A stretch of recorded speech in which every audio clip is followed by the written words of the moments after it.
In 1818, a book called Frankenstein was published, and it was written by a woman named Mary Shelley. This book is all about a scientist named Victor Frankenstein who creates a living creature from parts of dead bodies. Even though he hopes his creation will help humanity, things don't go as planned, and the creature becomes very lonely and misunderstood. Mary Shelley's story makes people think about the idea of creating life in a lab and the responsibilities that come with it.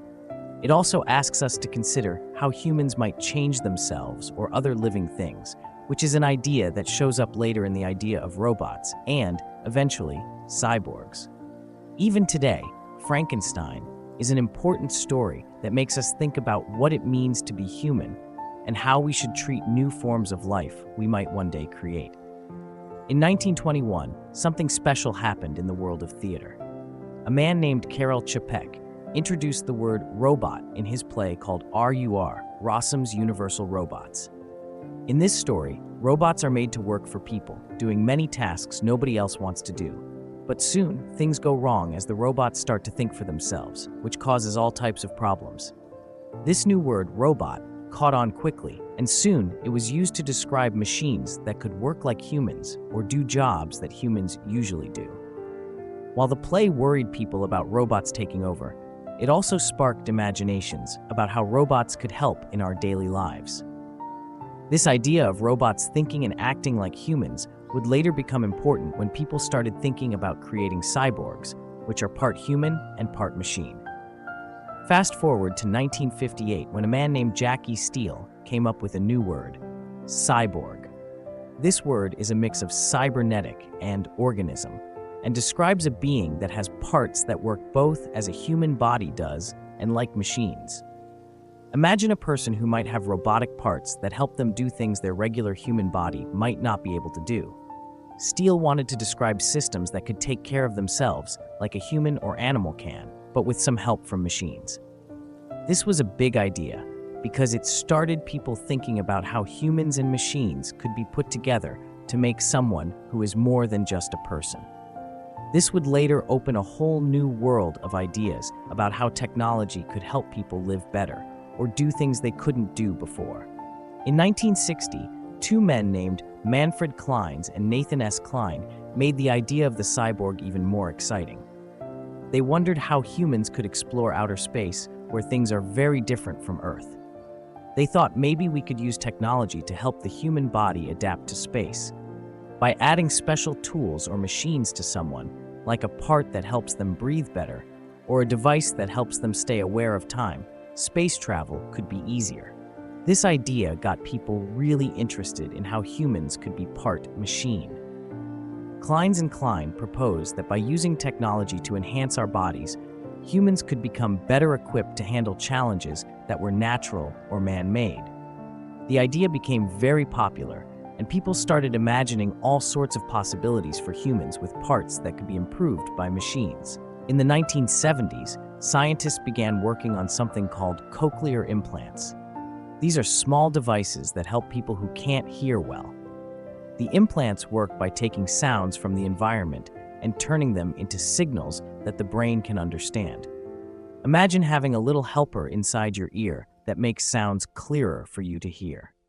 The development of these implants was an important step because it showed how technology could be used to help improve our senses, like hearing. This is important in the journey of creating cyborgs because it taught scientists and doctors how technology could be mixed with human senses to make life better for those who have trouble hearing. Over time, these implants got better and helped lots of people around the world. In 1982, a boy named Neil Harbisson was born. He grew up to become something called a cyborg. Neil was born with a condition that made him unable to see colors, only black and white. But when he became an adult, Neil decided to have a special antenna attached to his head. This antenna helps him to hear colors. It picks up colors around him and changes them into sounds so he can experience them in a different way. Imagine listening to the colorful world you see every day. Neil's antenna makes him unique because it makes him part human and part machine. Neil is known as one of the first real-life cyborgs, showing how technology can be used in people to change how they experience the world.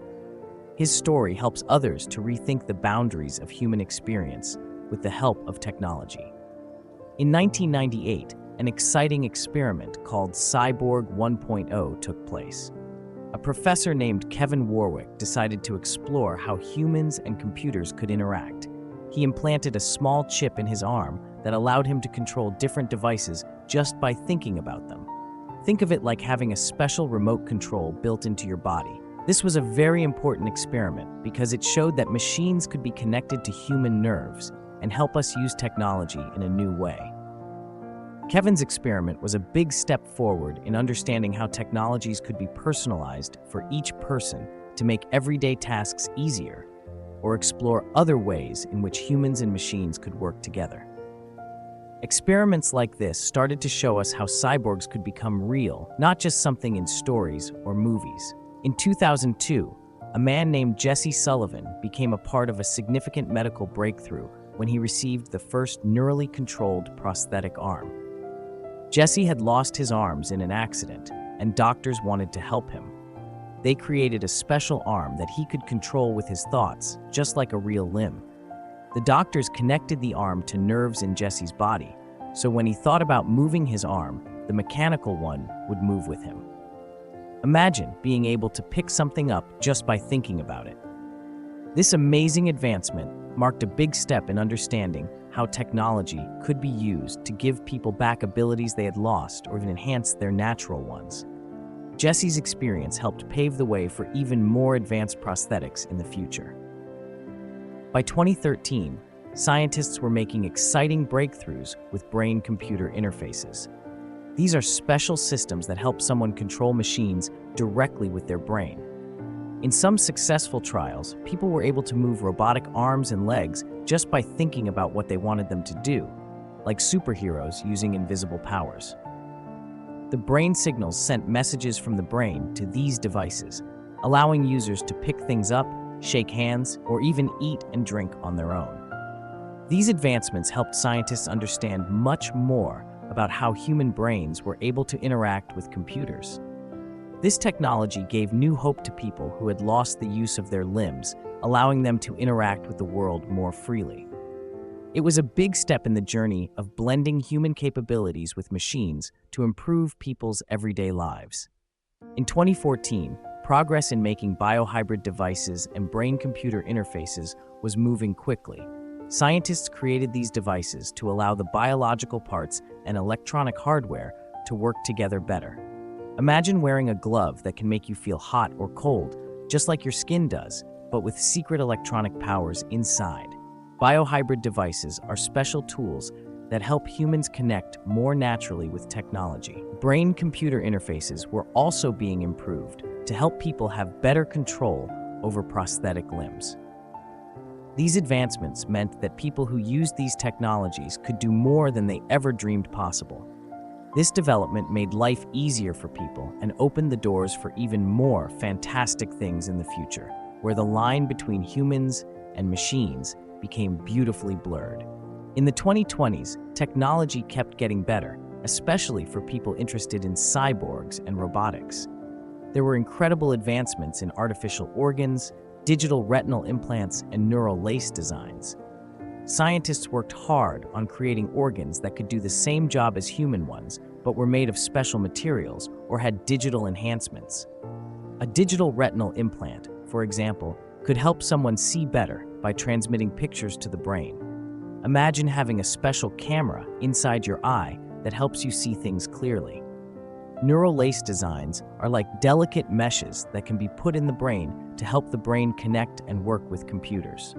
All this exciting development in cyborg technologies is expanding how we think about cyborgs, making them a common part of life and providing wonderful tools that help improve the way our bodies and minds can work.